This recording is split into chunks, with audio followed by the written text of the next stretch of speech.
మహిళలకు మహిళా సంక్షేమ కొరకు ఒక అడుగు వేస్తే ఆయన తనయుడు జగన్మోహన్ రెడ్డి గారు 2 అడుగు వేసి మహిళా సంక్షేమం కోసం, అభివృద్ధి కోసం, అదేవిధంగా మహిళలందరికీ కూడా 50% కేటాయిస్తూ రాజకీయంగా, అదేవిధంగా ఆర్థికంగా, సంక్షేమ పథకాల్లో కూడా అన్ని విధాల్లో చూస్తే మహిళలకు మంచిది చేసిన జగన్మోహన్ రెడ్డి గారు ఆ రోజు కూడా 2023లో ఎప్పుడైతే నారీ శక్తి బిల్ ప్రవేశం చేస్తారో సెంట్రల్, ఆ రోజు కూడా మళ్ళీ ఇప్పటికీ కూడా మేము సపోర్ట్ చేసాం.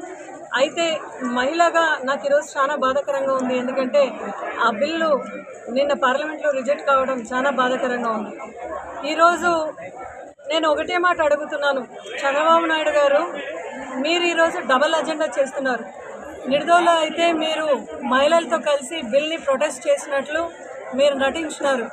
అయితే మీ పార్టీకి సంబంధించిన ఎమ్మెల్యేలు అయితే అదేవిధంగా కొంతమంది ఎంపీలు రేవంత్ రెడ్డితో కలిసి ఆయనతో ఈరోజు చట్టాపట్టాలు వేసుకొని తిరుగుతున్నారు కదా. నిన్న ఈ రోజంతా కూడా ఇది ఏ దానికి సంకేతం చంద్రబాబు నాయుడు గారని మిమ్మల్ని అడుగుతున్నాం. ఈరోజు మీరు మహిళలకు ఏదైతే చెప్పినారో ఏ ఒక్క సంక్షేమ పథకాలు కూడా మీరు పూర్తి స్థాయిలో అమలు చేయలేదు. జగన్మోహన్ రెడ్డి గారు రాజకీయంగా మహిళలు ఎదిగితేనే నిజంగానే వాళ్ళకి సాధికారత అనేది మనం ముందుకు తీసుకొని వెళ్తాము, మహిళా అభివృద్ధి జరుగుతుంది అని తెలిసి ఆయన ఈరోజు 50% ఆఫ్ ది రిజర్వేషన్ ఆయన మహిళలకు జెడ్పీటీసీలో అయితే సర్పంచ్లో అయితే టెంపుల్ నామినేటెడ్ పోస్టులో అయితే నామినేటెడ్ వర్క్స్లో అయితే నామినేటెడ్ పోస్టులో అయితే ఆఖరికి ఆయన ఎంత సాహసం చేశాడంటే హోమ్ మినిస్టర్ పదవి కూడా దళిత మహిళకి ఇవ్వడం, ఈరోజు మీరు దాన్ని కాపీ కొట్టడం. మీకు క్రెడిట్ చోరీ అనేది ఎప్పుడు కూడా మీకు అలవాటే. మీరు 40 ఏళ్ళు రాజకీయం చేసినారు. ఏ ఒక్క రోజైనా ఒక మహిళని హోమ్ మినిస్టర్గా పెట్టాలన్న అసలు ఆలోచన మీకు రాలేదు. ఒక మహిళకు డెప్యూటీ సీఎంగా పెట్టాలన్న ఆలోచన కూడా మీకు రాలేదు. అయితే జగన్మోహన్ రెడ్డి గారు ఎప్పుడైతే ఆ అవకాశం ఒక దళిత మహిళకు ఇచ్చినారు, దాని కాపీ కొట్టి ఈరోజు మీరు ఇచ్చినారు. ఒక స్పీకర్, డిప్యూటీ స్పీకర్కు మైనారిటీ మహిళలకు ఇచ్చిన ఘనత కూడా జగన్మోహన్ రెడ్డి గారు. ఇలా చెప్పుకుంటూ వెళ్తూ ఉంటే సంక్షేమ పథకాలు మీరు చూడండి, మహిళల్ని ఆర్థికంగా ముందుకు తీసుకురావాలి అని చెప్తూ ఆ రోజు చేయూతను ప్రవేశపెట్టినారు. బాలిక వ్యవస్థలో అదే ఆడపిల్లలకు అమ్మఒడి ప్రవేశపెట్టినారు. అదేవిధంగా సంఘాల్లో చూస్తే మీరు ఏదైతే బకాయిలు పెట్టినారో ఆ 24,000 కోట్లు కూడా ఇచ్చిన ఘనత జగన్మోహన్ రెడ్డి గారు. ఈరోజు కూడా మీరు 0 వడ్డీ ప్రవేశపెట్టినారా? లేదు.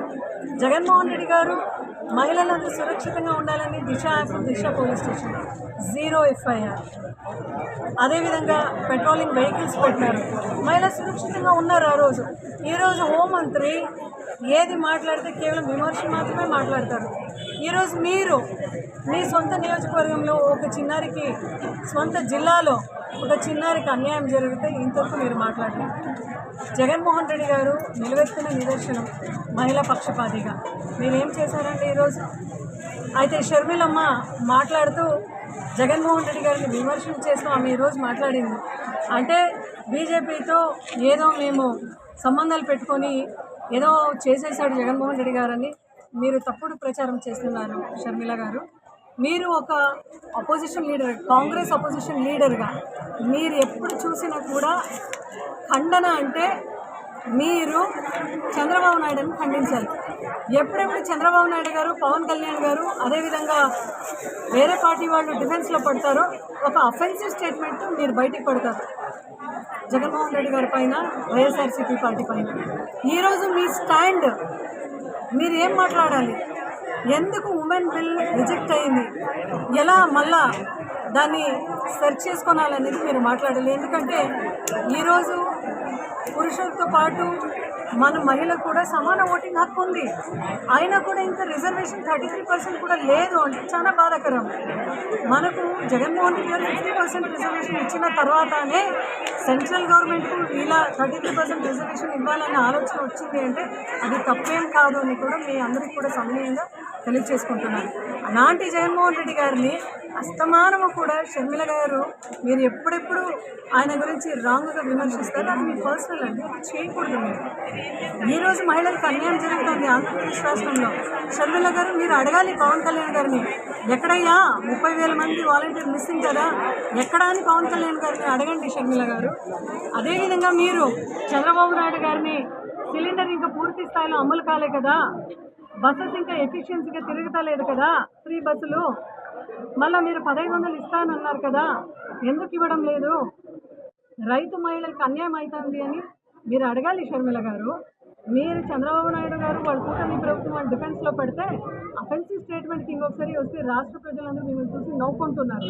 ఇప్పటికైనా ఈ తమాషా ఆపి ఇప్పటికైనా ఎన్డీఏలో ఉండేవాళ్ళు, అలయన్స్లో ఉండేవాళ్ళు అందరూ కూడా మీరు ఎక్కడ కూడా రాజకీయం చేయకుండా మీరు అపోజిషన్ వాళ్ళతో మాట్లాడి వాళ్ళ మెప్పు పొంది ఈ ఒక ఉమెన్ రిజర్వేషన్ బిల్ ఎలా పాస్ చేద్దామని మీరందరూ కూడా ఆలోచించి ఇప్పటికైనా ఇండిపెండెన్స్ వచ్చి ఇన్ని సంవత్సరాలైంది, ఇప్పటికైనా ఉమెన్ రిజర్వేషన్ బిల్ జారీ కావాలి. ఎందుకంటే మహిళ తాలూకు ఆమె వాయిస్ వినపడితే ఇంకా ఎక్కువగా అభివృద్ధి చెందుతుంది అని జగన్మోహన్ రెడ్డి గారు ఏదైతే 50% రిజర్వేషన్ ఇచ్చి ఆ రోజు ఆయన మహిళా పక్షపాతిని నిరూపించుకున్నారో ఈరోజు మీకు ఒక అవకాశం ఉంది.